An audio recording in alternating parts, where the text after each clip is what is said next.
Sveiki bičiuliai, sveiki broliukai ir sesutės, berniukai ir mergaitės.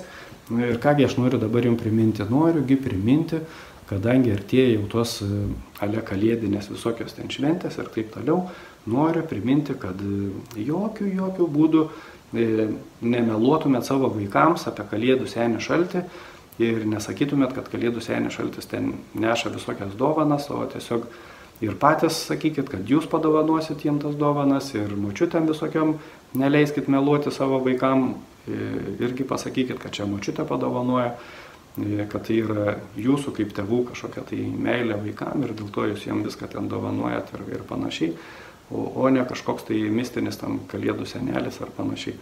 Tai dėl ko nereikėtų to daryti, tai turbūt čia labai nebesikartosiu, o kas nežiūrėjot arba negirdėjot arba nežino, tai pasižiūrėkit, yra viena iš pirmųjų mano pasakėčių, būtent apie kalėdų, apie tą senelį šaltį kalėdų.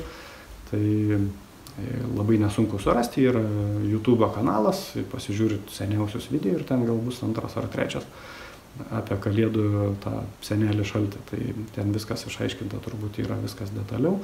Tai tiesiog kviečiu pasižiūrėti ir nedaryti tos klaidos, nebaudinėti savo vaikų ir nemeluoti jam apie senelį šaltį. Tai toks priminimas prieš kalėdinis.